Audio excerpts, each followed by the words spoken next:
Hello and welcome to the Football Hipsters English Breakfast podcast. It's the final English breakfast of the 2016-17 season, and indeed our debut season. Seems so long ago that we started this wonderful little concept between us three. And I say us three because we are a three-man crew this evening. Myself, Kris, is your host, and I'm joined by Ross and Josh. Good evening to you both. Good evening. Good evening. No Joel this evening because he was off watching Hull get well. Wow. More on that in a second. But yes, Joel was at the Hull game today, so he will, I'm sure, be back for our final European pod of the season where we record that next week. So, gentlemen, it's been emotional, but this is our final, technically anyway, our final English breakfast of the season. We will do one after the cup final and incorporate all the playoff finals and whatnot in as well, but this is technically our final one Premier League wise. Where would you like to begin? I can open the floor to you all. Do you want to talk top four? Do you want to talk a bit about Chelsea? Do you want to go back over the relegation games? Or do you want to talk about Swansea West Brom? I mean, you know, which game lights your fires? Ross, any preference for you? Oh, I'm afraid there's only one game I particularly want to talk about this weekend, given the season we've had. But you know, I'm not going to be biased and hog the oxygen of this. So. Well, no, I'm going to let you because I'll give you a game to start with, and then I'll give Josh a game that he wants to talk about, and then we'll fill in the blanks. So, Ross, the floor is yours. I'm guessing you want to talk about Southampton 0, Stoke 1. Nobody will have expected us to start with this game, so go for gold. 1-0 defeat, Peter Crouch, of all people, of course, ex-Pompey striker, and of course, ex-Southampton striker, getting the winning goal. So you want to talk about probably the future of your club over this summer, I would guess. Yeah, the game is almost completely irrelevant to this subject, really, because I think going into this game, I mean, we all know about the pressure that's on Claude Puel going into this fixture, and I've spoken about it before on this pod, and you'll have read the newspapers and all the rumours online. You know, we all kind of knew that this was going to be a big game for him. And to be fair, we came out and looked quite strong. We looked a lot more adventurous than we normally do. But again, no real chances of note. We hit the bar in the first half, but aside from that, we didn't ever really threaten. Second half, we started to drop deeper and deeper and deeper in the second half as it wore on, protecting our clean sheet. And then Peter Crouch pops up with what proves to be a winner. Some excellent saves from Jack Butland in the final 10-15 minutes, has to be said. On another day, we could have pulled it back, but unfortunately, that's not what's going to be remembered for this. And there was, I mean, by and large, Southampton fans have been told this season that, you know what, Claude Puel's doing a very good job, why are you complaining, this sort of thing. And it continues to amaze me, the amount of people that say that, you know, either on TV or via Twitter or whatever it may be, and then watch us and then say, man, you were terrible. You were so dull. Why did you play that badly? Or why aren't you pressing anymore? I thought we'd see more from you. Why aren't you creating enough chances? And Southampton fans are just sat here saying, I know, this has been us all season. This game, like I said, it was always going to be massive for Claude Puel, but there was a lot of heat on him today, obviously, when the goal went in. He bought off Charlie Austin at one point for Gabbiadini. He was booed. Chance of you don't know what you're doing. I mean, end of the game ended with boos as well. It's just not pleasant. And there's a review coming up at the start of next week to review his position. But I personally can't see how he can stay after this. I mean, the fans made it perfectly clear what they thought at the end of the game, and even during it. But I mean, Stoke City, with all due respect, have been in horrid form, not just the past few weeks, but across the season, really. They haven't really impressed anyone. So for Southampton, this was a game that we really had to go and make a point of, you know, if Claude really wants to keep his job. And what we saw today was, you know, it typified all the bad aspects of our season. It was boring and slow and sideways at times. It was wasteful for most of the game. Poor substitutions, strange decisions made, and eventually the fans just turned at the end of the game. So I can't see him staying on anymore. I've been of the opinion for the past few weeks now that he'd probably stay on and he'd survive the internal review. But at this point, after that game, after that finish, I just can't see it anymore. Wow. Okay, Josh. I want you to first of all take the shoelaces away from Ross and indeed the scissors, because that was quite damning and unfair. I think obviously we don't follow Southampton as closely, so it's a very sort of passionate appeal for the club to make some changes. Just briefly, Josh, before we kick into any game that you want to talk about, your views on Saints. I mean, obviously you're supporting a team in Brighton who are coming up equally similar, or well, similar geographically anyway, at completely opposite ends, where you've seen some really spectacular stuff this season. So is it? Do you think it's fair for us to sort of say, that now may be time for a change even after the one season? Yeah, I think from seeing the regression of Southampton through the various managers they've had since Pochettino brought that high pressing game to the South Coast and did wonderful things with that and helped catapult them up the table, that seeing the likes of Koeman come in and Puel and slowly remove what was good about Southampton seems to have had adverse effects, not only in results but now in performances. I think Ross shared a stat with us pre-pod before the game that during Puel's tenure there's been 8 0-0s and now after this result 12 1-0s in this season, and that's not very interesting football to watch. If you're winning those games, then I think it's slightly more understandable, but to have losses in there as well, I think it's just a damning indictment of what's happened this season with them, because even when you've looked past the results, when I've watched Southampton play, they just look like they're missing something, and it doesn't seem to be coming from the manager.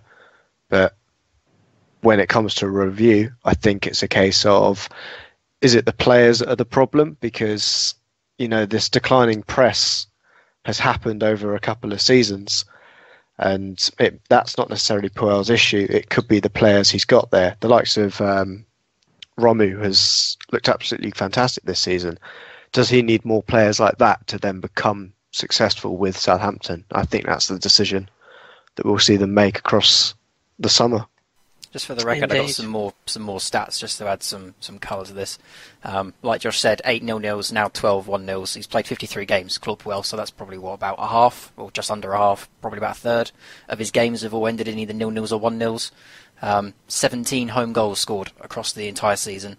Most league defeats since we came back into the Premier League, and that includes the first season back when we finished about 14th and we're fighting against relegation. No goals in 6 of our last 7 games, and 5 home games without a goal. It's becoming untenable. There was a point at the start of the season where we could kind of understand it because new manager coming in, new style, this sort of thing, changing around formations, rotation because of Europe. But the expectation locally was, okay, now we're out of Europe and now the Cup's done, we are going to see the best of Claude Puel Southampton, because it's just going to be a game a week. He's going to be able to have time on the training grounds to get these players playing his style, etc., etc. And all we've seen the entire season, not just since that cup final, but the entire season, we have just gotten worse and worse, and it's become harder and harder to watch us. And you can clearly see the team are just losing confidence in the amount of times that Gabbiadini's had perfect opportunities that he would have buried 2-3 months ago, and this time round his head's dropping, his shoulders slouch, he's scuffing his shot. It's just all over the team. So I thank Claude for getting us to that cup final and the progress he's made with Nathan Redmond and James Ward-Prowse, Jack Stevens. I can't say he's not a bad coach, but the style he has implemented has drained everything that's good about Southampton. I know Josh was just saying that Koeman reduced the press last season, but it was still there. We pushed teams higher up the field. We were always competing in our half of the field, and everyone knew you had a game on. This season with Puel, we've been in our own half. We've just been sat back, sat too deep, letting teams come onto us, trying to catch them on the break, and we just can't do it. So I would still be of the opinion that if he stays, it wouldn't be a colossal shock, because I think 8th in the Premier League, EFL Cup final, that might be enough for the board. But when you look at how tight the mid-table's been, and you look at the fact that it's essentially the top 7 and then the rest of us, and the points gap is so minimal, this season could have been far worse than it was on any given weekend. So I'm of the opinion he's going to be going now, but that review comes at the start of next week, so we'll have to wait and see. I hope you feel better, Ross. I felt like you needed to get that off your chest, so I'm glad we had that opportunity. And it's hard to disagree. I like Claude. I always have, but sometimes managers just don't fit, don't quite work, and I get the impression that that is very much the case down at St Mary's. Josh, you can pick a game now. Then, which do you want to pick out? Do you want to cover the whole top four race or lack thereof in the end? Do you want to focus on the top or the bottom, or is there a specific game you want to pick out of the bunch today? I think I will pick another team from mid-table, but we'll go with a game with some goals in it. We'll go with Watford, Manchester City. Okay, so this was obviously one of the games that had repercussions on the top four if you were the optimist of all optimists, maybe. Man City knew they needed a point away at Vicarage Road. So they rocked up and scored 5 and got all 3. They were quite impressive from what I can gather. Yeah, Manchester City were absolutely incredible in this game. This is the first time that I've seen Man City play so well. Watford certainly helped that, though, because after about 55 seconds, it was nearly 1-0 with some misunderstanding at the back. Then came down to Company getting a goal from a corner. It was a free kick. It was a ball from that kind of area of the pitch anyway, a dead ball situation, and the defending was absolutely woeful. I don't want to blame zonal marking for this, which you'll probably hear a lot of people say is the issue. But zonal marking does work if you implement it properly. It's just a lot harder to implement compared to man-to-man marking. But Company was given, the freedom of the box to head in and get this started. Sergio Aguero then putting together 2 more goals. And just before half-time, Fernandinho, who was playing right-back in this game, was just allowed the freedom of the box again, just to walk through and just pop it over the top of Aurelio Gomez. So that was the first half, and you thought, well, this could be a cricket score. But I think Man City then kind of sat back once they were 4-0 up, came into the second half. Gabriel Jesus, because he needed to score in this game because he's just been absolutely fantastic for them since he's joined in January. I don't think anyone would have expected him to have hit the ground running as well as he has, but an absolutely fantastic goal from him. If anybody hasn't seen it, I implore them to watch it. Unfortunately, if the second touch of it was his own, I think it would be goal of the season. But other than that, there's no getting away from it. It was a fantastic goal. Man City were ominous in this game, but were doing it in second gear. So if that's a sign of things to come for next season, I'm not sure there'll be many teams as bad as Watford next year. But you could see that Matsari just didn't really care anymore. He did come and almost get sent to the stands for a bit, and a rousing chant of off, off, off was coming from the home support. Just a reminder, this was at Watford.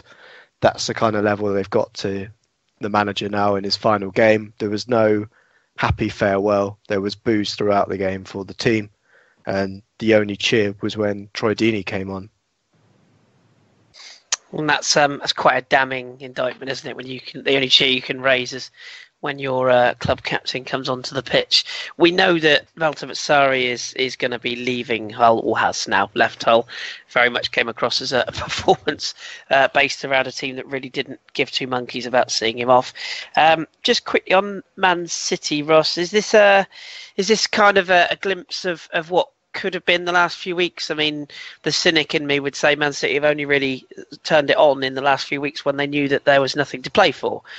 You could argue that they weren't or had to play to get in the top four, but I think we all expected they would make that.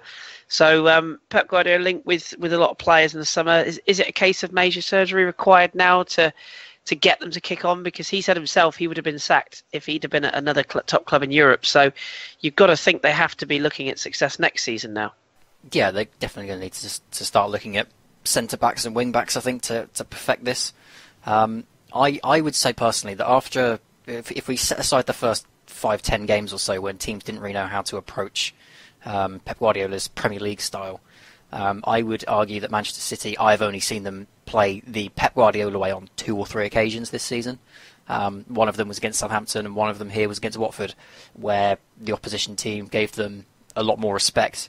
And Manchester City just exploited space and finally got to play Pep's way, I don't think that's something that you get week in, week out in the Premier League. I'm not sure that's going to be something he's going to be able to get next season when he's got more players in that can, quote-unquote, play his style. So I still think Manchester City will improve next season. I think they can only go up as a club. You look at the way that Tottenham may be dropping off next season because of their financial issues with the stadium move, etc. Will players leave? Will Man United be able to break into it? Will Arsenal be able to get back up there? Will Liverpool be back up there? I think Manchester City have got the room to encroach on the space now. But for me, I think that Pep's style is still one that is going to struggle in this division. I haven't seen anything this season that's changed my mind on that. I don't think it works as well as it does in Germany or in Spain. Not to say that it can't work, because like I say, there have been times this season where you've seen it work very, very well, but I don't think teams give you the room to do it enough. So for Pep's sake, I hope that he gets a decent summer, that he can bring in the defensive recruitment to help make them a bit more stable, but I still think that as a manager, his style is one that will see reward in this division, but I don't think it's going to sweep teams away. I don't think it's going to destroy the division like, for instance, we saw with Chelsea this season. So I'm up for being proved wrong, but I'm not going to watch it because I still find that style of football dull. But at the same time, they're a very good team. We're not going to shy away from that. They can only improve over the summer, so they will be a danger next year. But I don't see them ever getting this Pep style down in the same way that Barcelona or Bayern Munich did. Yes, yeah, indeed. At the risk of, to avoid the risk of upsetting my listeners, I'm not going to wade in on this one. Everyone knows how I feel about a certain Mr. Guardiola, but nevertheless, Manchester City, I think ultimately they will look at the season as a bit of a failure. I mean, when you think they finished 78 points in third, so what's that? 14 points off the champions Chelsea. I mean, that is quite a damning indictment. And when you also think they were turned over fairly comfortably in the end in the Champions League as well, it's got to be looked at as a poor first season. But as you say, they will spend big, no doubt, in the summer, and we'll have plenty to discuss come August time, I'm sure. But plenty to discuss also as far as the top 4 goes, Josh, with Liverpool claiming the final spot in the race for the top 4. It wasn't really a race in the end, was it? Middlesbrough defeated at Anfield by 3-0 by Jurgen Klopp's Reds. Goals coming from Gini Wijnaldum just on the stroke of half-time, which I think was critical. Philippe Coutinho and Adam Lallana with a 2-goal burst in 5 minutes, 10 minutes after the break. Is it fair of me to say, though, that Middlesbrough may have had a case for a penalty prior to that goal going in from Wijnaldum? I think the best way to describe it is you've seen them given. I've seen a lot of differing opinions on this. Most Arsenal fans have said it was a stonewall penalty for them, whereas I think more neutrals would have said that I think Bamford was looking for it. He certainly gets his body in the right position in order to draw a foul, but I think the fact that most of the fans that were backing Middlesbrough were mostly Arsenal fans, and obviously that result was one that wasn't what was needed for Arsenal to claim a top 4 position. But if you're going to hedge your bets with a team that doesn't really score that often, I think this season have come out with they've scored less goals than Harry Kane has this season. They've scored 27, and Kane, after today, without bringing too many spoilers into it, I believe is on 29 goals for the season. So they weren't exactly going to hold Liverpool to a high scoring draw, and I think it was just a case of a formality. Once Liverpool had got through the first goal and the deadlock was broken, then Middlesbrough had to come out and play, and after they did that, then it was a case of that midfield that they've got there, although missing some key players, just managed to play the ball through, and especially with the Lallana goal, it was a case of Middlesbrough were ripped apart. Overall, I think it would be a disappointing season for Middlesbrough, but a great job for Jurgen Klopp, who I think side started very quickly at the beginning of this season, and I think they overall were the best the fourth best team in the league. Interesting. Yeah, I again hard to disagree. When you look over the course of the season, Ross, what do you make of Liverpool, under Jurgen Klopp? Obviously, they are going to be in the Champions League next season. Is it a fair statement to say they are going to have to improve massively in terms of consistency, home form, squad depth? I mean, there's a whole lot of issues coming their way if they don't do that over the summer. So, would you expect to see a few of the older players maybe moved on, some of the fringe players, and Jurgen Klopp to be given the sort of money that he's probably going to need if Liverpool are going to kick on for next season? Would that be a fair assessment of them? I think the biggest issue that Liverpool are facing is squad depth, in honesty, because without Sadio Mane, they become a completely different team. They don't seem to be able to bring on a player from the bench that can immediately make an impact and change a game, Daniel Sturridge comes on every now and again, but we know his form's been quite poor as of late, and he's not scoring anywhere near as much as he used to, and there's questions over whether he fits in with Klopp's style and all this kind of stuff. And when Sadio Mane's gone, who steps into the breach? There isn't really one. So they need options there. I mean, we all can criticise the back line. The fact that James Milner quite often has to play left back, I think, is a damning indictment as well. I think they need to get in a proper left back that is going to be better than what they've got, but also can play there more comfortably than someone like James Milner, who I think should be further up the field. Again, more questions over the goalkeepers, because there's people that say they're inconsistent, and one's good at this style of goalkeeping and this one's good at the other, and they're both equally poor at this. They've got issues all over the squad for me, and I just think that on weeks where one of those key players have gone down, or one of those players having an off day, suddenly Liverpool look a completely different unit, and they just don't seem to have that spring back ability from the bench. So for me, it's squad depth they need to be looking at this summer, and if they can just bring in a couple more players to fill in a couple more positions so they can just keep themselves stronger, then I think they're going to be a much more dangerous outfit next season. That's certainly something that Klopp has identified this season as well. He said in his last few press conferences that he's only really got 12 to 14 first team players of any real quality, and he certainly needs to build on that. I know Lucas was that was his last game for Liverpool, and as you say, I think left back is key, because then you get James Milner out of that position and can start using the fact that he's a very, very good utility player across other parts of the field. I think it's one of those, isn't it? When you look at Liverpool, you just think, well, they've got plenty of ammunition in the sort of first team squad. But as you've both been saying there, that the depth is a big thing, and also it's that adjustment, isn't it, to playing the extra games. And I think Klopp even said in his post-match interview that the club had a lot of injuries this season, and had done well to combat those. Well, they only have to get the same amount of injuries next season with double the amount of competitions, and it will be very, very difficult for them. So it will be interesting to see how Liverpool adjust. And of course, we know, of course, Chelsea are champions, and we know that second place was already tied up a while ago by Tottenham, and we'll both come on to those in a minute. But with City and Liverpool in the top four, that of course confirms that Arsenal will not be in the top four this season after a 20-year consecutive finish inside that top four. Ross, that run has come to an end. I can of course give you my views in a moment, but just your thoughts on what sort of situation there is at Arsenal now, because there's been a lot of talk this week about a potential £1 billion offer from Alicia Usmanov to essentially buy out Stan Kroenke.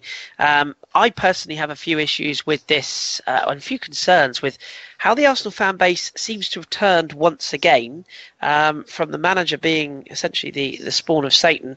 Apparently now it's all down to the board once again. It almost feels to me like, because some of those vocal minority that wanted to get their word out there, and these protesting people, it feels to me like because they didn't get their way, and because they're almost now accepting the manager is gone, it's almost like, well, flavour of the month, let's turn on the board now. Whereas in my opinion, that's where the fault has lied the entire time. So where do you see this summer going? Is it all down to the FA Cup now, or is it Arsene Wenger is staying and people need to get over it, and now it's down to what happens in the boardroom? I mean, there's a lot of layers here. I think that the first thing that has to be said is that I think the fans, certainly the fans that are against Arsene Wenger and are tired of the past few seasons, I think those fans are just quick to grab at any sort of change. You know, as soon as there was a takeover rumour with this Usmanov bid, I think a lot of fans who hadn't really considered the board before just suddenly went, oh, but that could mean that we could be changing this, so that someone else could be coming in, or we could be, you know, people just jumped on the idea of change, and I think that's what Arsenal were just screaming out for right now, is just something to change, just to show the fans that the Arsenal board, that the Arsenal management, even the Arsenal players know that they need to get themselves going and they need to be back in the top four and they need to be challenging for the title, etc. The FA Cup, I personally don't think it's going to be a big indicator of whether Wenger stays or goes. If he wins it, I could see him leaving on a high. If he loses it, I could see him accepting that, you know, the time has come. So I'm not sure the FA Cup is big in the context of their season. Of course, the fans are going to want to win it. If you're in a cup final, you always want to win it. But I don't think, regardless of the result, I'm not sure that's going to impact on the future of the management. My personal opinion on it is that Arsene Wenger will probably stay for another year and announce that it will be his last year.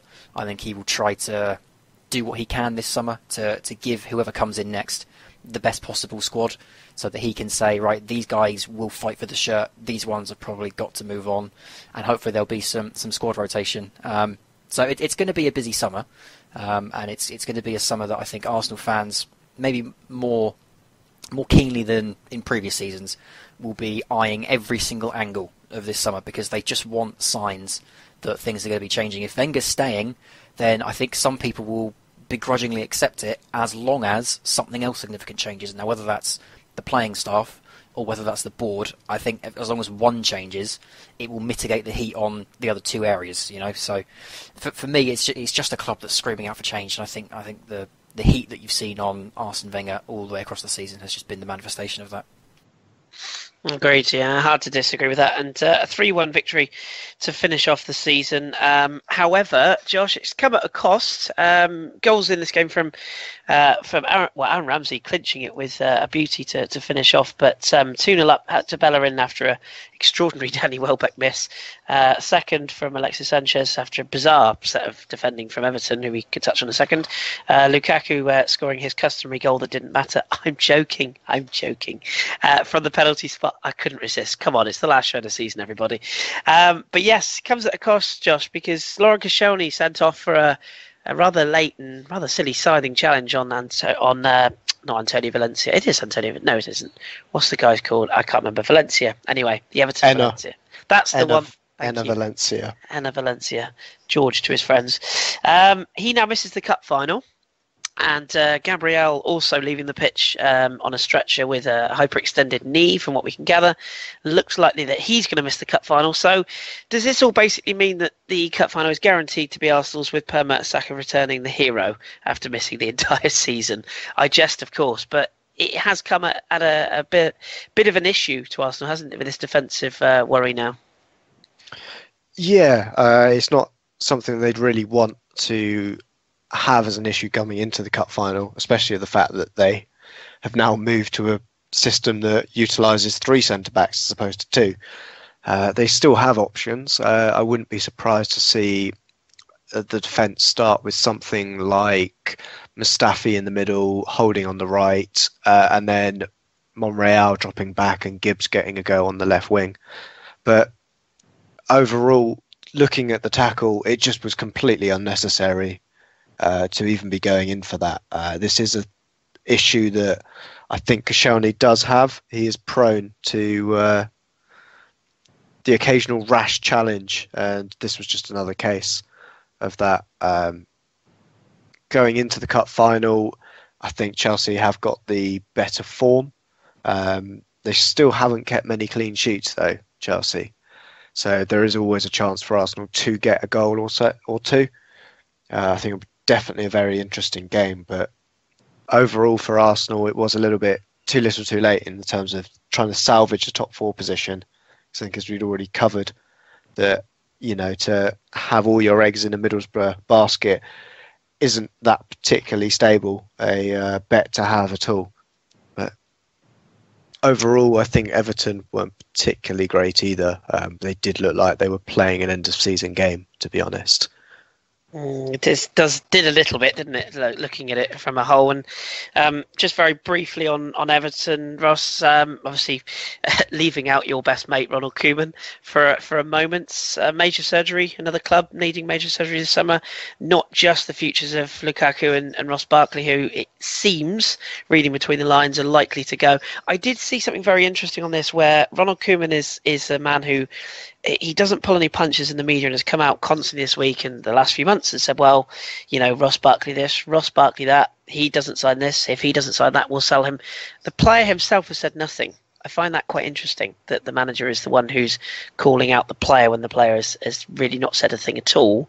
But if we assume those two are likely to move on, you've also got players like Seamus Coleman, who's obviously out long-term injured and is post-30.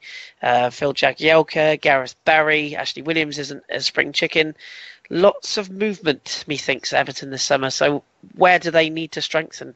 Well, I think you've just listed them. If Ross Barkley goes, they need someone there. If Lukaku goes, then they're going to need someone there.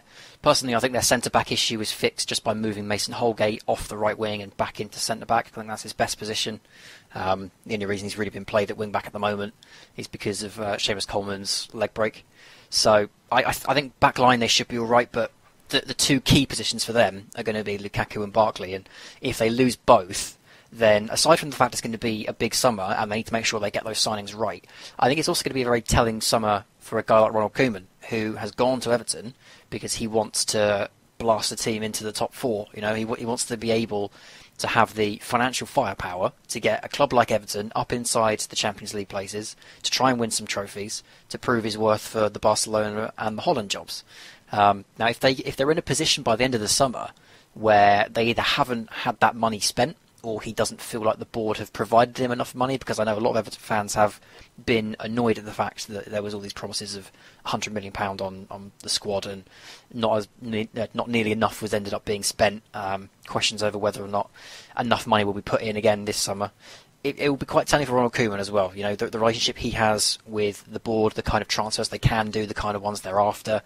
I think if they end up getting through this summer and they replace Barkley and Lukaku with two players that are not up to the standard he was hoping for, perhaps, then questions may be asked about how he feels going into the new season, and maybe even how he'll feel the summer after if Everton don't make that top four. So I think it's going to be a very big summer, and depending on how it goes, I think it could have some very interesting long-term implications for Ronald Koeman. Definitely a big summer ahead, and of course we still don't actually know whether he's going to be approached for other jobs this summer or not. I would imagine not at this stage, but you never know. Certainly work to be done at Everton if they're going to kick on from what has been a overall good season, I would say, for them. If you look at their finish 7th behind what you would class as the big hitters, it's probably where they should be realistically, but Everton fans might disagree. Just a quick word on the champions from you both. I mean, we've covered Chelsea at length, haven't we? I mean, I'll be honest, I thought they won this game 3-1, only to have a look at the scores now, and two Michy Batshuayi goals in the 90th minute actually made it 5-1. Sunderland took the lead through Javi Manquillo, but goals from Willian, Hazard and Pedro, followed by those two late Batshuayi goals, sealing a 5-1 victory. I suppose, as I say, we touch on the Chelsea title win from you both, but the John Terry story, I guess that's probably something to focus on. He leaves the club now, substituted with 26 minutes to go, or was it after 26? I forget, but with a tribute to his shirt number. He now moves on. Chelsea now move on. So, anything that either of you want to say about Chelsea that we haven't covered already? Josh, start with you. I think I certainly had them to win the title at the beginning of the season, but so this was more of a case of just inevitability for them to win it. I think we did see throughout this season that they have been absolutely fantastic with the way that Conte has got them drilled, especially after that now infamous Arsenal game where the back three came into play at half time and they kept a clean sheet after being 3-0 down. But I think overall it was very strange, the whole John Terry thing. David Moyes has said in his post-match press conference that Sunderland agreed to put the ball out on 26th minute so that John Terry could have that send-off and then to have a guard of honour as well. It all seems very odd, very strange, very John Terry, to be honest, in the whole situation, from going to looking at his career from the Champions League final that he was suspended but in his full kit, so came on to join the celebrations. And I think he has had a remarkable career, but it's definitely been dotted by a number of questionable events, should we say.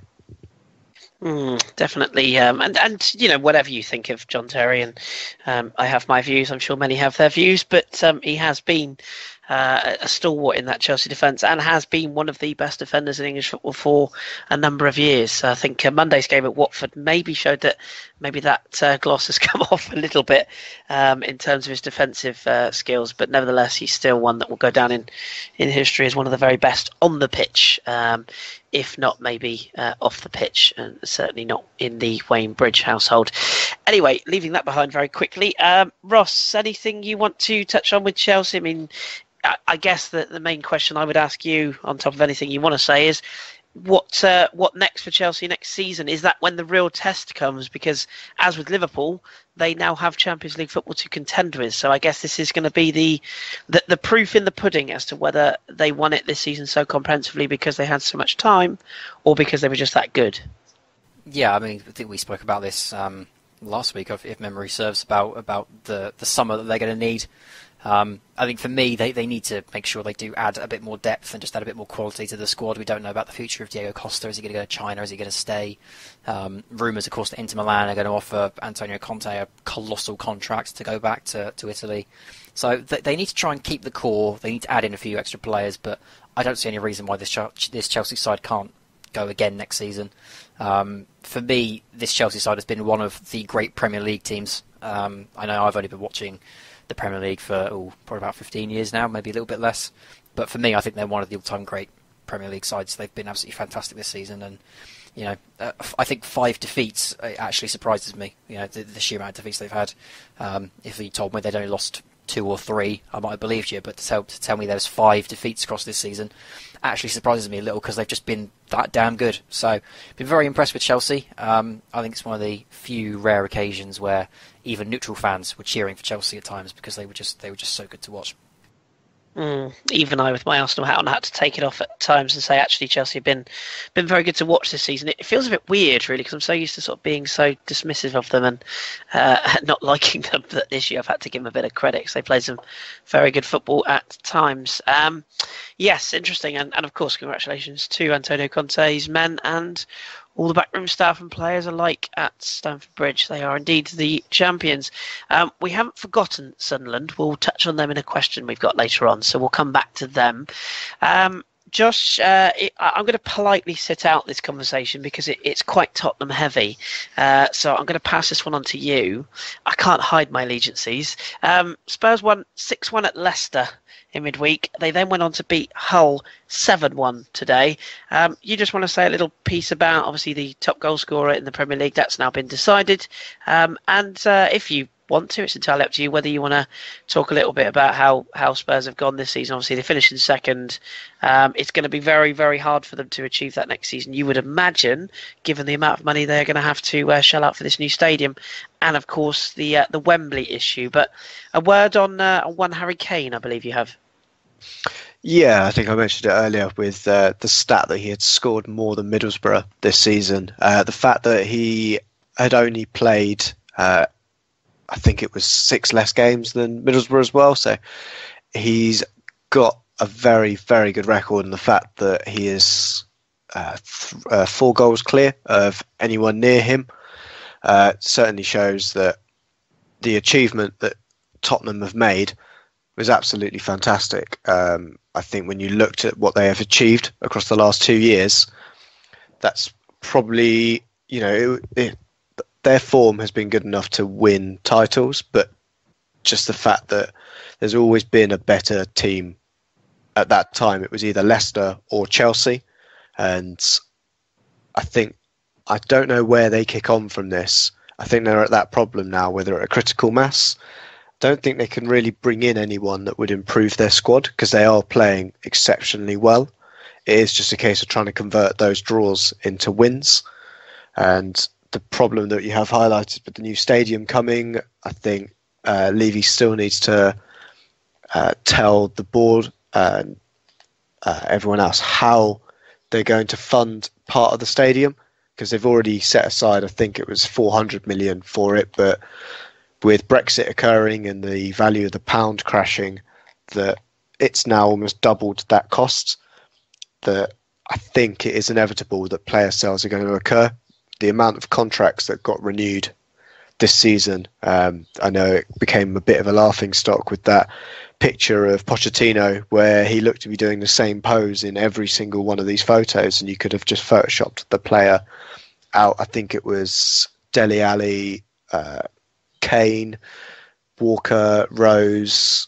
It was basically everybody but Toby Alderweireld signed a new contract in that first team. And I think it is a case of what happens in the summer.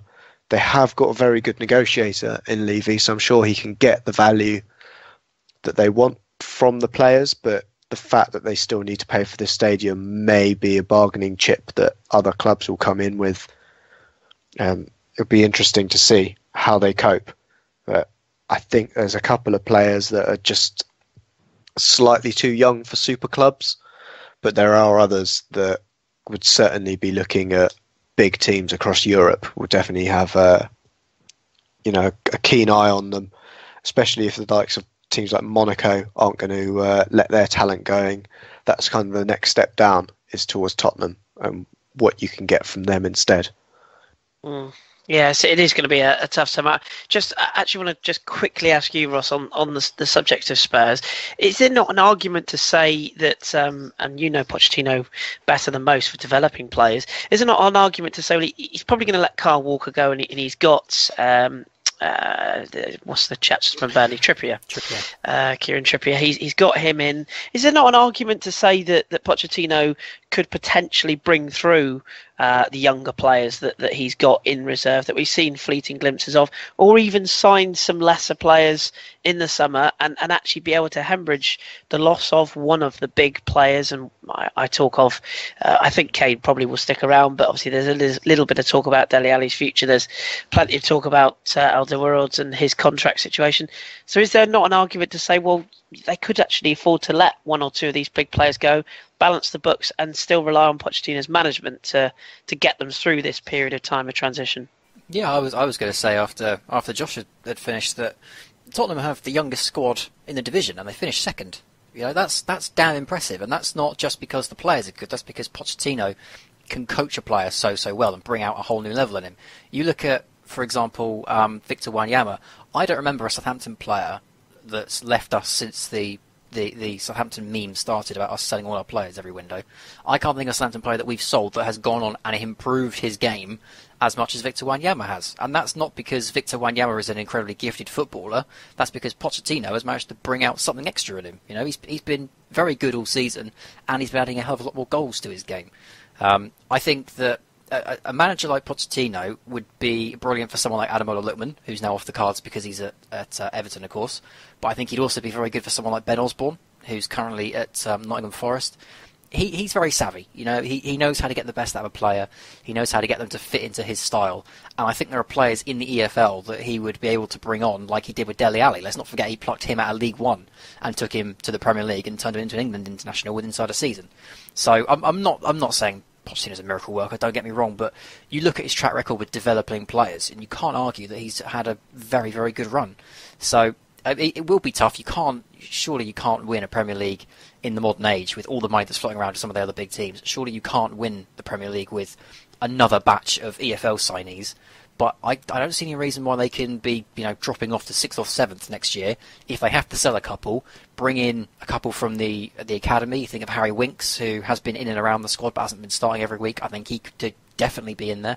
Or bring in some players from the EFL that can step up like Dele Alli did. So I think he's a very good manager, and as long as he's still there, and of course there are rumours that he himself could be off to Inter Milan. If he's still there, I think Tottenham have got an excellent manager there that can mitigate some of the more damaging parts of selling players on. It is always that balancing act, isn't it? Knowing how good your manager is compared to how good the playing stuff is. And I don't know about you guys. I don't think I'd like to work knowing that Daniel Levy was in charge of my wallet. Just saying. Anywho, full credit to Spurs through gritted teeth, finishing second, and of course Harry Kane claiming the golden boot. And I will not say anything about scoring hat-tricks against Leicester and Hull. Moving on very swiftly once again, we'll just very quickly talk about a couple of games that didn't really mean anything.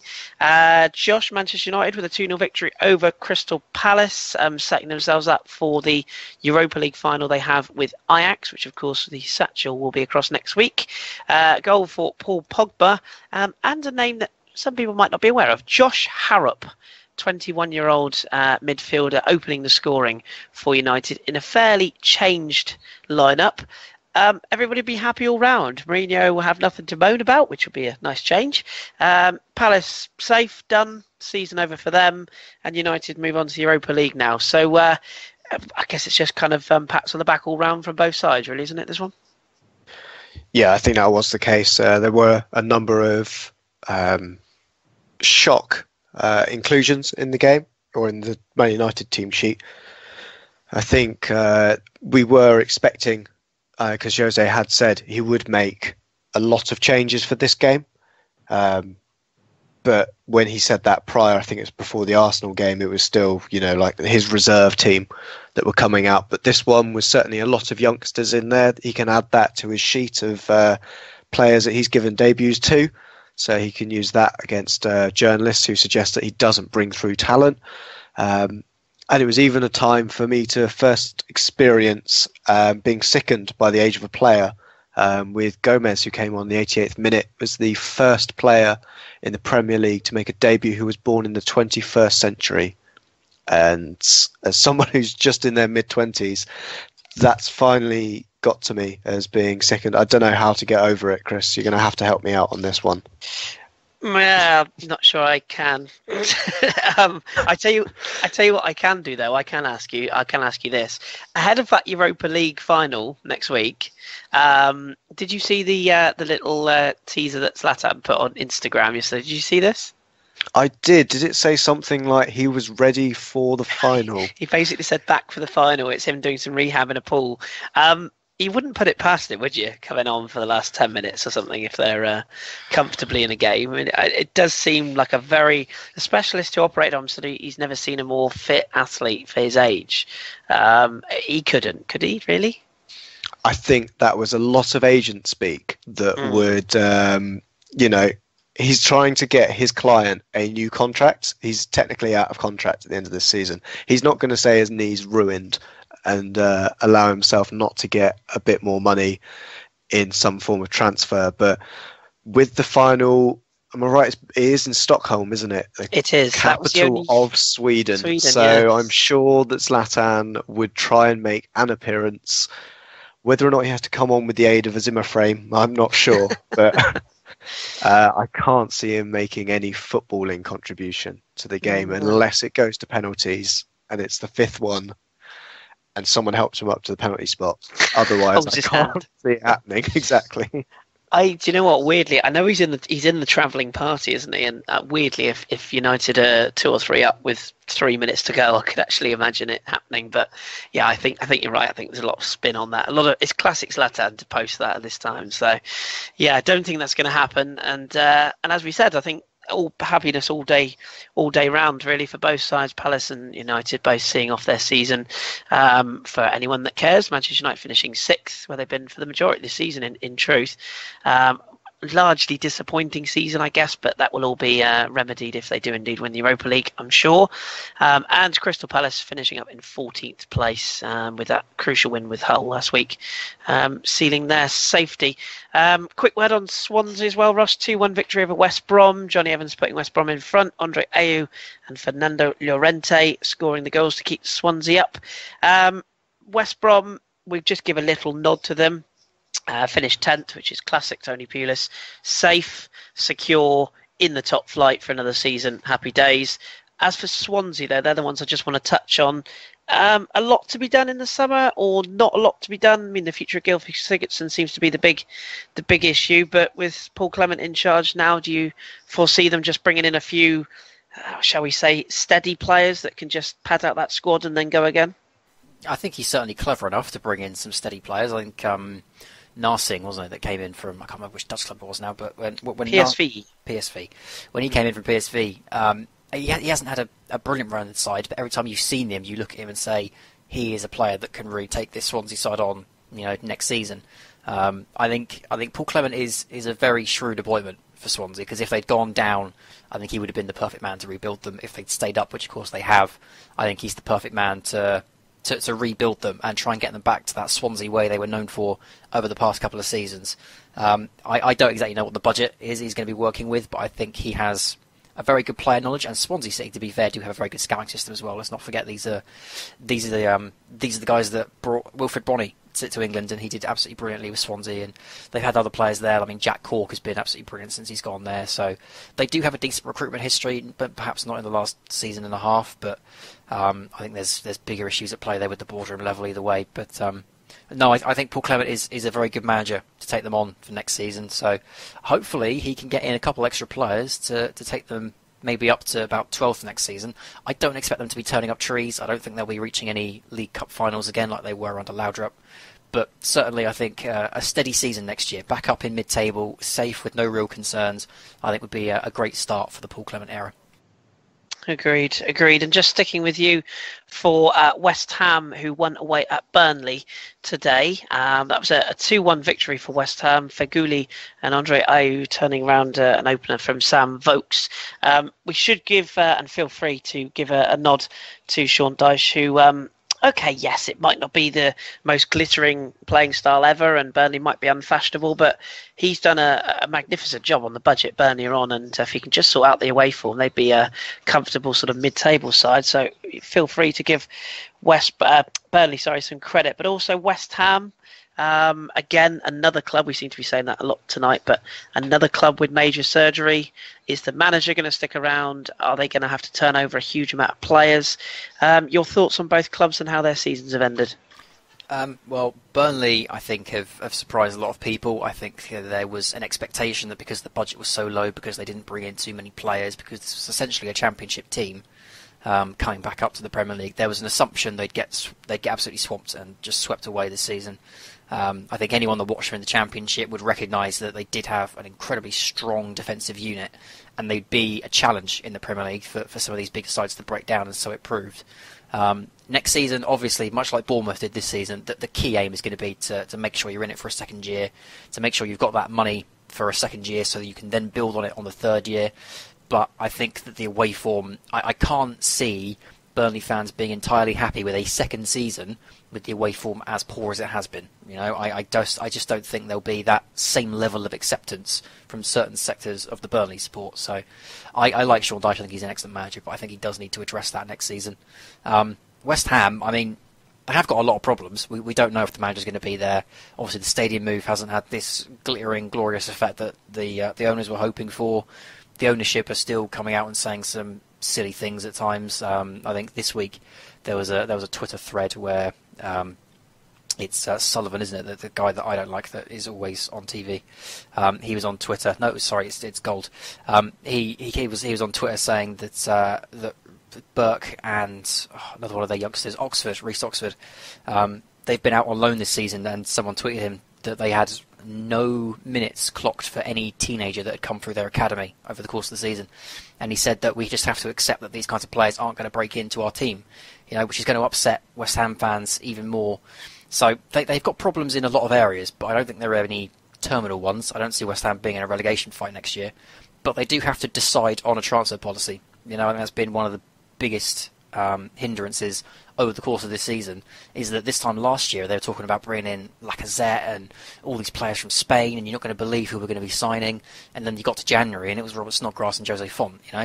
I'm not saying either one was particularly bad, but you have to pick one and you have to stick with it, because this change in the middle, I don't think it's helped them. Now, let's not forget obviously the Dimitri Payet issues as well, but for me they just need to decide who they want to be, decide how they want to go about this charge towards Europe, and this summer, lay the foundations. Start buying the players you think is going to take you there, and don't change. If it goes poorly at the start of next season, stick with it, see it out, and just try and build something for the future, rather than jumping between all these ideas like they have been this year.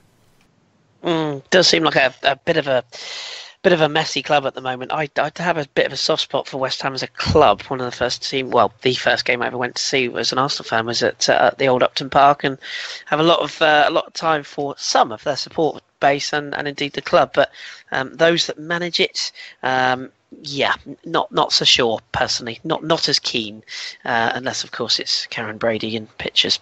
But again, we will move on very swiftly from that viewpoint, although not image. Josh, let's just very briefly talk about the one other game that was played today. Again, not a huge amount riding on this. In fact, nothing really. Leicester 1, Bournemouth 1. Junior Stanislas opening the score for Bournemouth. Jamie Vardy, who's hit some form of late with the equaliser. Two clubs in very similar places. Given obviously what Leicester did last season, it seems weird to say that. But two clubs that have had the seasons that maybe they expected to have, taking away, of course, Leicester's European journey. But which of these two do you see kicking on next season? Bournemouth finishing 9th, Leicester finishing 12th. Yeah, I think it's been an absolutely superb season for Bournemouth, especially finishing level on points with their South Coast rivals, Southampton, which I think for the job that Eddie Howe's done while he's been there, has seen him be linked with some very high-profile jobs. I'm not sure what they can do with Bournemouth anymore. I think next season could be the last one we see with them there, because they are getting to that point where the size of their stadium doesn't really help them kick on in terms of getting into Europe. And I think he's a manager that now needs to be tested in that kind of competition. I think looking at Leicester, they had kind of a hit and miss season, didn't they? They were absolutely woeful at the beginning, with Ranieri going back to his old Tinkerman style and just messing around with too many things. We saw a number of teams do that actually at the beginning of the season, with them experimenting and them just going absolutely terribly. But it took Leicester longer to react than the other teams. I think Shakespeare, I don't think he's been given a new contract just yet. I think they're still talking about who will take them on next season. And I think it might be a case that some of those players that, said they'd stick around for the Champions League adventure will probably be off in the summer. So it's a case of what they can do to replace the likes of Mahrez, and I think Slimani, maybe Schmeichel as well, will all be off in the summer. I think that does allow them to have a number of players, especially ones that I've certainly liked the look of when I've seen them, in Damari Gray and Kaputska. Very, very talented youngsters. Perhaps that's the way they'll move. But I think once we find out who's going to actually manage them next season, that what they do in the transfer market will, really come down to who is in charge. Agreed. It's kind of a bit of a crossroads for both sides, and you do wonder if Eddie Howe's name will be coming up again in the summer of the managerial merry-go-round. I can't see him leaving for the sort of clubs that are looking to replace managers, but you just wonder, will a club sort of like a Watford, will that tempt him away? I can't see it, but you just never know in this crazy world. I think unless it's on the continent, I can't see him leaving. There's bigger profile jobs available. Looking at someone a bit like, I believe like the Bilbao job will be available. I think technically the Sevilla job is available, but that might be a bit too much of a step up for him. But those are the kind of jobs that I think you want to see English managers doing. It's a terrible cliche to say that, English managers and players don't go abroad that often, and managers abroad especially doesn't really have a great record. But I think he's one of those that the way that he sees the game and plays the game would allow him to transition into a continental style a lot easier than the likes of a Gary Neville or a David Moyes, for example. Agreed. Yeah, agreed. And there is, I'm sure, many twists and turns ahead in the over the course of the summer, both managerially, player turnover. No European tournament this summer, thank God. After last season, when we were doing daily pods, I'm sure Ross will agree with me on that one. But no European or World Cups this summer, so there'll be plenty of times for clubs to rejig their playing squads and certainly managerial bits and bobs as well to see what happens ahead of the next season when it all begins again, to use a famous WrestleMania tagline. Ross will like that one. Right, we'll just give you the table, and then in a bit of a weird workaround, we're going to do a couple of questions and then have a little chat about the EFL bits and bobs as usual. So the final Premier League table then is thus: Chelsea, as we know, champions with 93 points. Goal difference of plus 52, amazing really. That's from their 38 games played. Of course, all teams now play 38 games, sorry. So Chelsea win the league by a comfortable margin from second place Spurs on 86 points, with Manchester City 78 and Liverpool 76 claiming those two Champions League spots. Arsenal make the Europa League in fifth place, 75 points, just a point outside. Manchester United 6 on 69, with Everton, Southampton, Bournemouth and West Brom making up the top 10. West Ham finishing 11th and Leicester 12th, with Stoke City 13th and Crystal Palace 14th. Swansea 41 points in 15th, and Burnley 40 points in 16th, with Watford, amazing drop off to the end of their season, finishing just above the relegation zone on 40 points, the magical 40, with of course Hull City, Middlesbrough and Sunderland, as we already know, going back down to the Championship for next season. And of course we know that Brighton and Newcastle United are replacing two of those clubs. We don't yet know who will be winning the playoff final, which we'll come on to in a moment. Chaps, just before we have a look at the EFL bits and bobs, or the leagues below the Premier League, we obviously put out questions, and there's a couple here that are kind of relevant to the Premier League specifically, so I'll ask them. This quick one from Francisco Zentino at Calcio Hacky 16. Do you think Arsenal will take the Europa League seriously? If yes, I'm calling it now an AC Milan versus Arsenal final. Just a brief line from you both. Is it a tournament that a club of Arsenal's stature now need to be taking seriously, or are we going to see a bit of a sort of what Tottenham have done in the past, maybe Liverpool as well, where there'll be some fringe players getting some games? Josh, what do you reckon? I think any competition that Arsenal are involved in, they should take seriously. I think you should always go out and win a trophy. It's always a chance to get your hands on that, and winning things isn't a bad thing at all. I wouldn't turn my nose up at winning or going for the Europa League. I think it is probably one of the better chances for a trophy, especially next season, with how tight the Premier League could be. That the likes of the FA Cup and the League Cup could be more difficult to get in. I think we will see some fringe players in the early rounds. I think with Arsenal finishing fifth, the top of my head, that's an automatic group stage position. Yes, indeed, so it doesn't mean that the season is going to start in August, where you're flying out to Azerbaijan or something, another far-flung Eastern European country to play a couple of games to qualify. It is a case of a normal start to the season, and I think it does have everything in there that Arsenal could kick on and get very far in this tournament.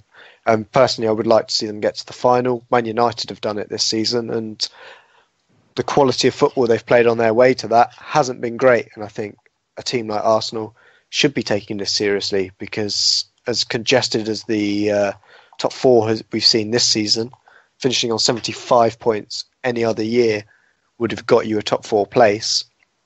Now sees you finishing outside, and with the likes of Man United going to spend a big again, I don't think Tottenham or Liverpool are really going to go away in terms of the threat they have. And then you've got Chelsea and Man City, who are only going to get better again. This kind of backdoor route into the Champions League is probably the best bet for Arsenal next year.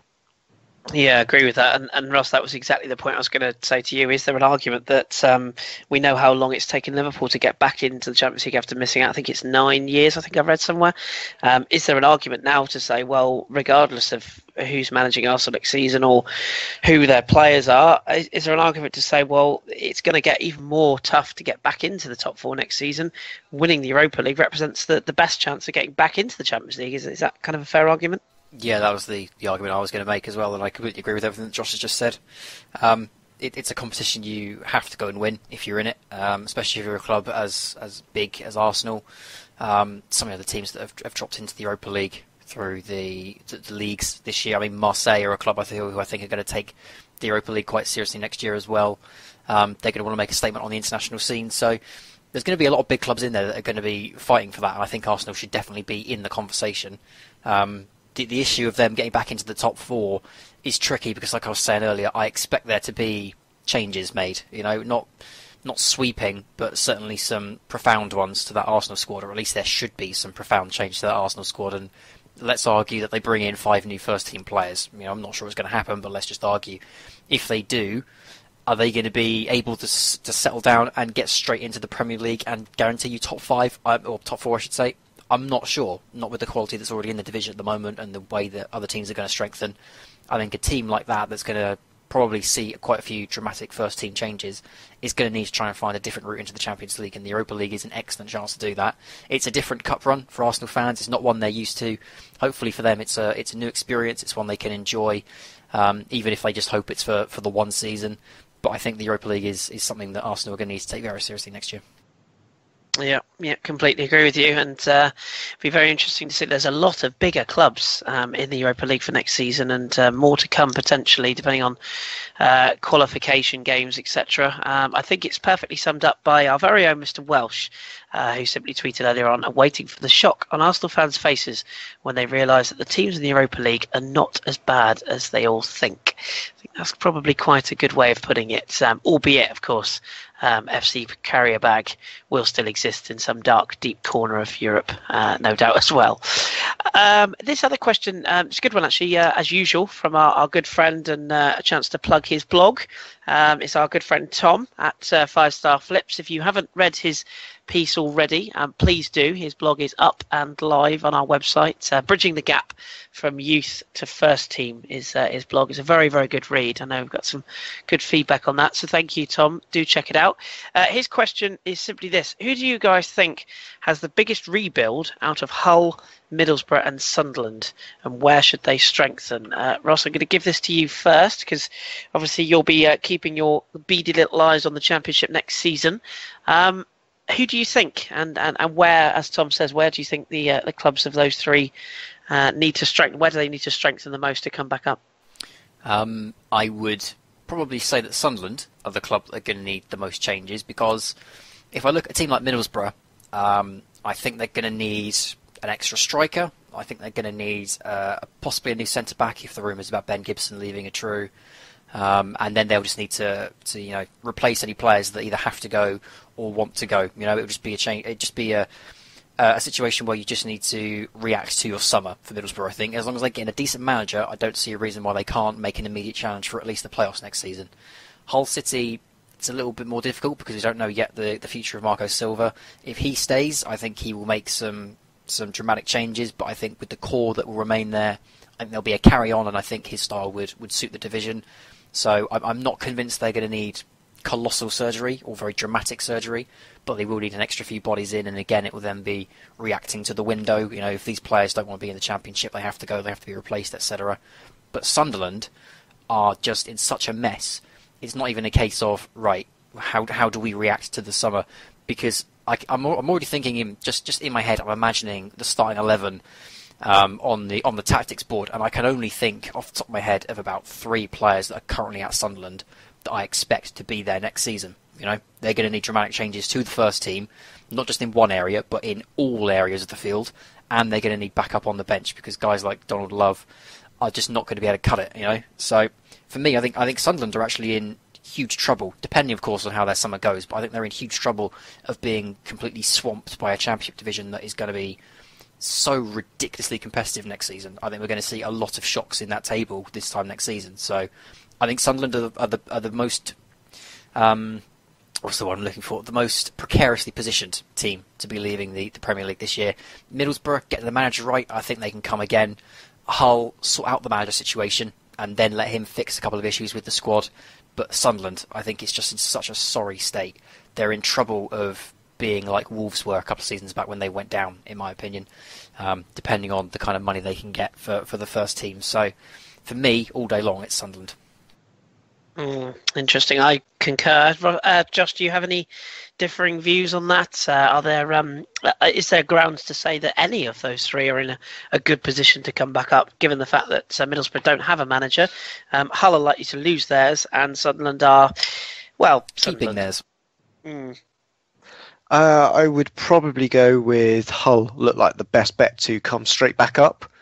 As Ross said, I don't think there's a need of wholesale changes to that team. I think the fact that they'll actually be going into a season with more than 9 players on their books will certainly help them. And I think most of that team played in the Championship with them anyway.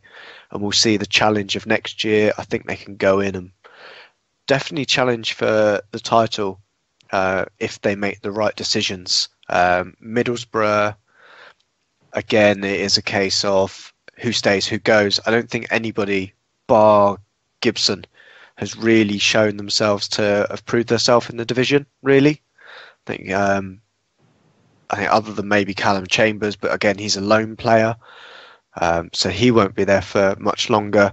They have got, this is where I'll disagree with Ross, they have got some strikers that I think Rudy Stead, if they find the right manager, eventually he might score a goal, but Bamford has proven at the level of the Championship. I think he'll be enough to see them up again.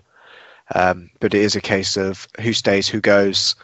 They did put a lot of money into a lot of players that haven't necessarily proven their worth. The likes of Negredo, Victor Valdez, and to a lesser case, Master Darun as well. Haven't really shown how, what you'd really need from new signings when you're trying to stay in the league. And how good they could be, potentially. Agreed. So some good questions there. We've got one more question which we'll come on to wrap up the show. But just very briefly before we go, let's just take a look back at the EFL stuff. We're going to hand over to Ross very quickly. I do just want to say a big congratulations to York City, who've just won the this is the awkward one, the Buildbase FA Trophy final. They've won 3-2 over Macclesfield Town at Wembley this afternoon. So big congratulations to them. So Ross, over to you. Where are we? What do we know? What don't we know as far as the playoffs and where the EFL is wrapping up as we speak? I'll start with League One because Sky have just messed this up so irrationally. I'm going to have to jump from League One to the other divisions. So, League One, we have our promoted side now from the playoffs. Millwall versus Bradford was the final. Millwall have gone up. There's more stories coming from this game than just on the field, but we'll talk about that in a minute. Either way, I think Millwall are a fantastic addition to the Championship next season. They've been so good defensively across the season in League One. Offensively, they haven't always been brilliant, but certainly in the back line, I think they've been very good, and I think they'll prove a stern test for teams in the Championship next season. Bradford, it's a crying shame because the story and the progression of Bradford over the past few seasons has been really interesting to follow, and it's a shame that they've managed to miss out this time, but I'm sure they'll come again next season. League Two, we do have our playoff final there. That's going to be contested between Blackpool and Exeter City. The playoffs in League Two were completely ridiculous. Both ties ended 6-5 on aggregate to Exeter and Blackpool. Just a ridiculous pair of fixtures in both legs. But I think that typifies everything that was great about League Two this year, because a few weeks back, we were saying that there's about 6, 7, 8 teams that could still conceivably finish inside the top 6, and no one's got any clue about who's going to be able to win that and who's going to be able to go up, etc. So to see both legs end 6-5 on aggregate, I think that just typifies everything that was good about League Two this year. So the final will be Blackpool versus Exeter. And in the Championship, our playoff final will be contested between Huddersfield Town and Reading. I think that shocked everyone because I think for all the world it looked like it was going to be Fulham-Sheffield Wednesday. Both of them went in on such hot form. Huddersfield Town were all over the place in the final few weeks. Reading didn't really inspire anyone. But here we are with Huddersfield Town and Reading in the final. So it's the second legs ended Reading 1, Fulham 0. Very good defensive display from Reading. You can tell the space between the end of the season and the playoffs, they have been working on their shape to make sure they were ready for Fulham, and they were excellent in both legs and fully deserved to make it through to the final. Although Fulham did have a hell of a load of chances in that second leg, and it could on another day conceivably have absolutely thrashed Reading. But defensively, I thought Reading were absolutely excellent. Huddersfield Town versus Sheffield Wednesday ended up going to penalties from memory, and Huddersfield Town came out the victors there. I think, again, they're another team that weren't expected to do as well as they did against Sheffield Wednesday. Managed to shut down some of their more potent attacking threats, and albeit they had to go through it via the penalties. But nonetheless, again, I think hugely deserved finalists on the displays from the two legs. Josh, I mean, let's go back to League One for a minute. You know the fallout from League One. Millwall fans ended up storming the pitch at the end of the game, got in the faces of the Bradford players, and some strong comments coming out from the Millwall captain as well. Yeah, certainly. It's not something, a pitch invasion is one of those that, you want to see it, but you also don't from a point of view.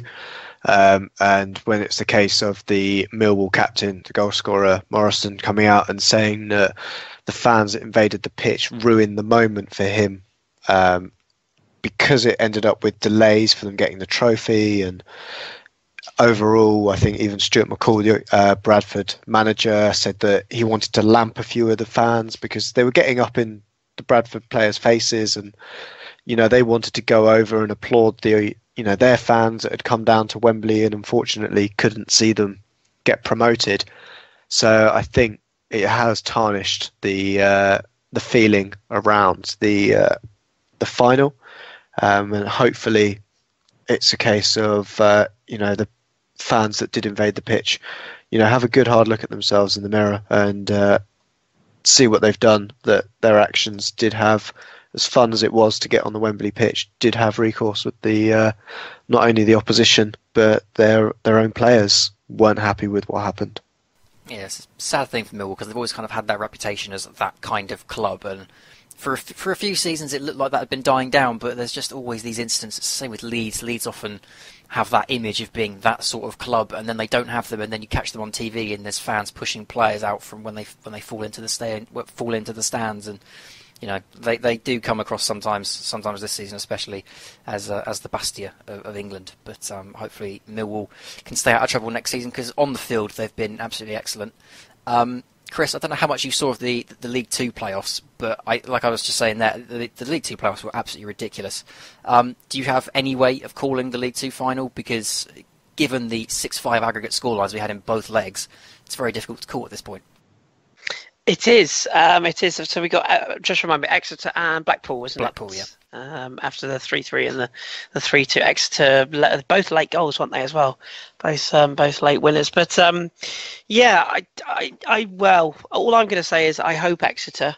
Nothing against Blackpool, but it'd be great for Blackpool given what they've been through over the years. But it would be great to see Mr. Tisdale trotting down the touchline in League One. I think it'd also be great for Plymouth, who, of course, as we said on the previous pods, got promoted this season. It'd be great for them to have a derby in that league again. So yeah, I'm going to pull for Exeter, but call it. I mean, no, I couldn't, because I thought it would be Luton in the final, and I got that wrong. So.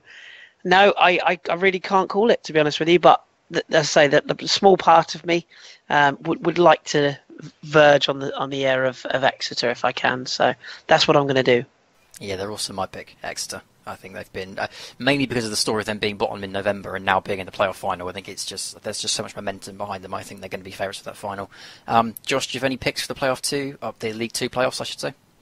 Well, for going how we've our form in playoffs, I welcome Blackpool to League One after we all go for Everton. So just to make sure that we don't all go for one team, I do think Blackpool might have enough in this single game against Exeter.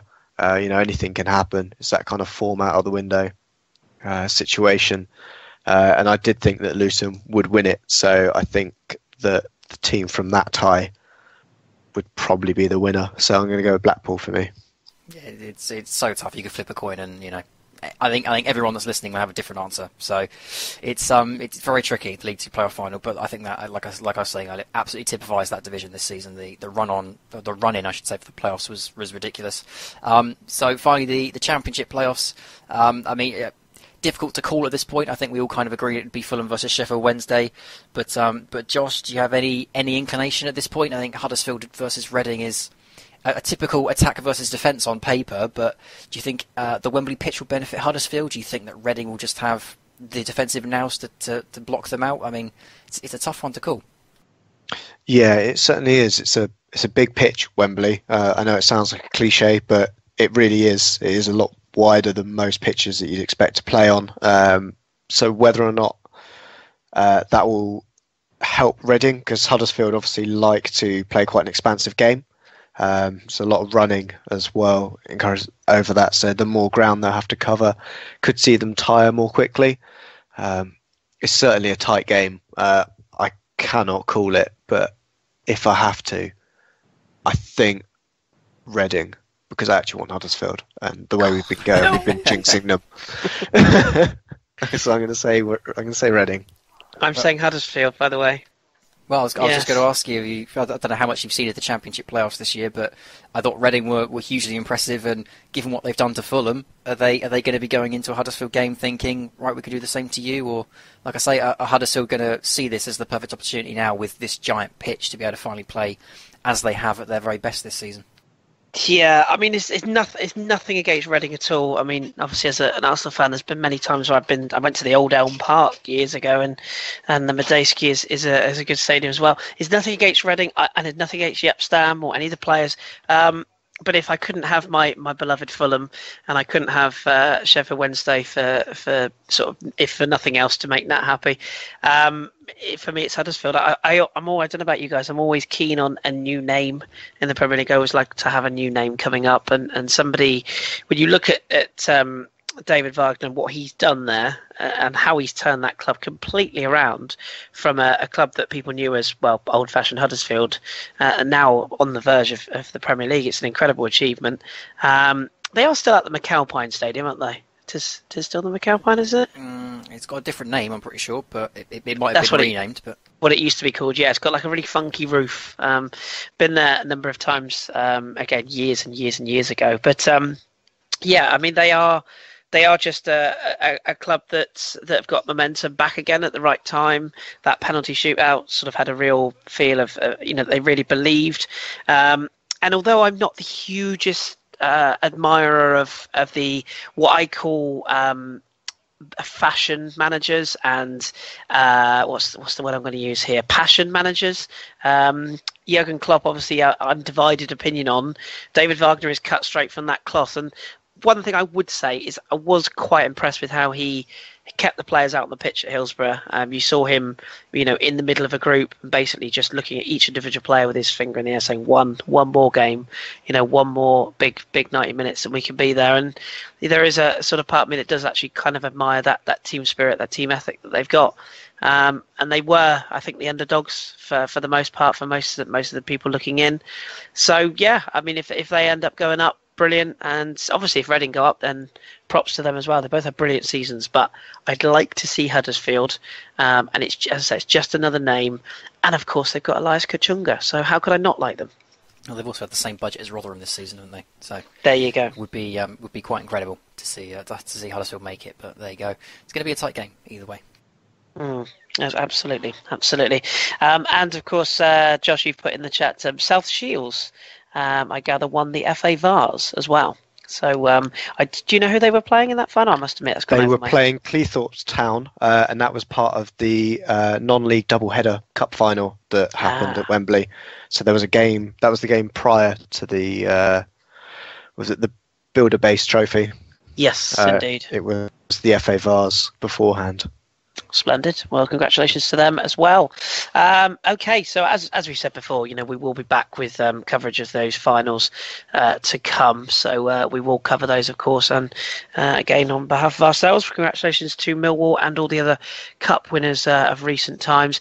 And although this isn't a European pod, I do just want to give a very quick nod to Celtic Football Club and Brendan Rodgers, who achieved immortality, if you will, the Invincibles of Scotland. They won today 2-0 against Hearts, concluding their Scottish Championship with an unbeaten season. So many congratulations to them as well.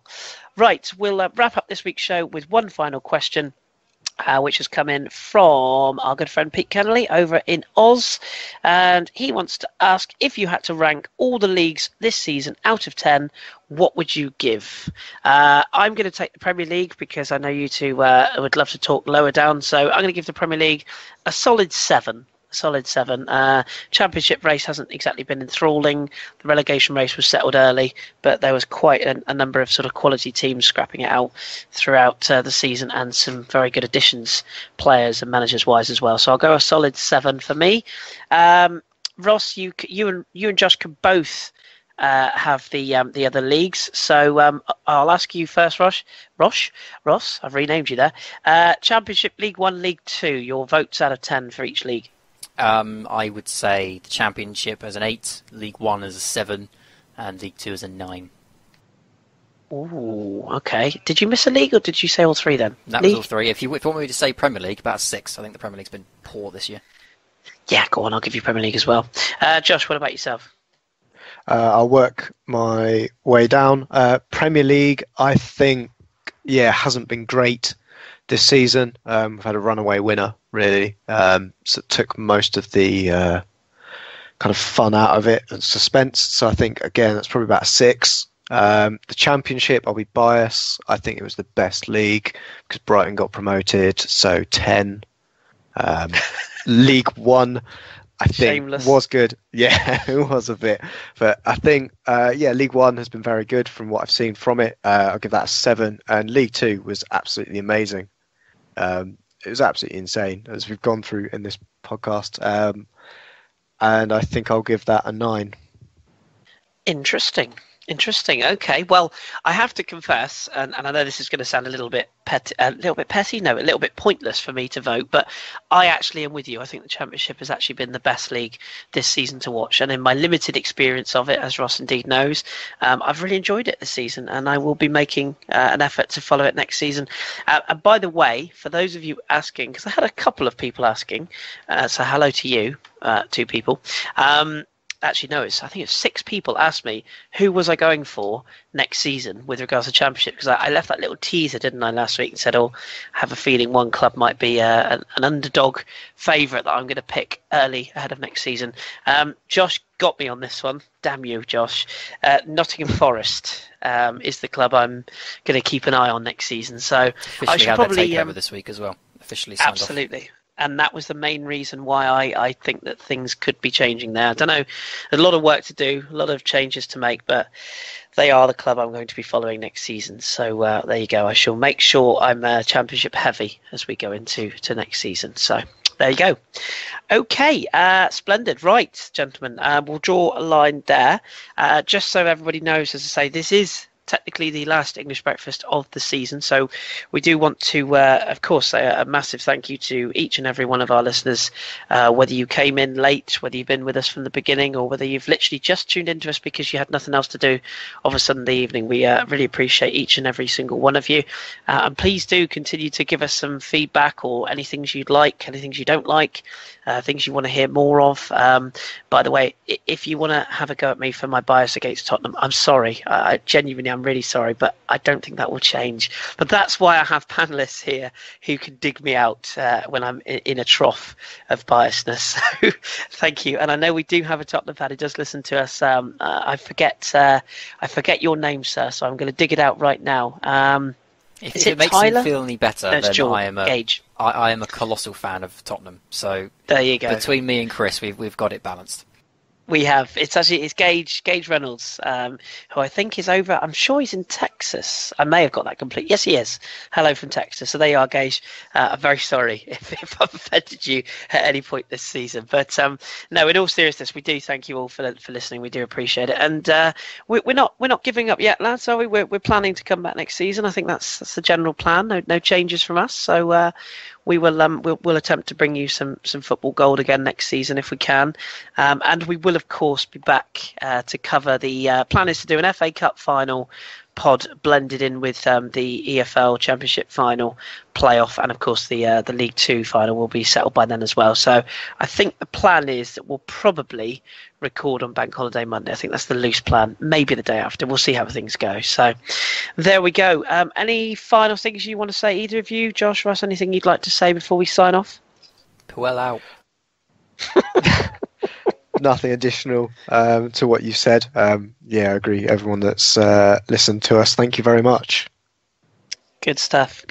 Okay, well, Ross, we will be taking away your scissors and shoelaces. As I say, this it's going to be a long summer for you, but you never know. You might get your wish. You know what will happen? You'll get Marco Silva, and you end up finishing bottom next season. I know it's coming, but it's going to happen. Right. Okay, we'll draw a line then. If you don't already, you can follow us at the FH Podcast on Twitter. We're on YouTube. We're on SoundCloud.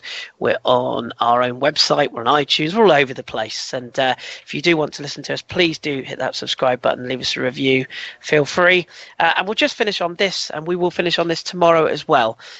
BT Sport, you are mugs. If you're going to get rid of the European Football Show, we do not like this information. So I think there's a petition going around out there. If you're listeners to this show and you enjoy the European Football Show on BT Sport, please sign that petition, because it's an utterly maddening decision that they're going to try and axe such a brilliant show. So keep doing what you do, boys. We appreciate it, and I'm sure many of our listeners do too. Right, my thanks to Ross and to Josh. Thank you both for your time this season and this evening. Pleasure as ever. Thank you very much. And we'll, of course, be back with the final European version of the podcast tomorrow/Tuesday, depending on Drew's work commitments, because we had to get him back. So until then, keep your ears strong and your glasses trendy. We have been the Football Hipsters. This has been the English Breakfast Podcast. We'll speak to you very soon.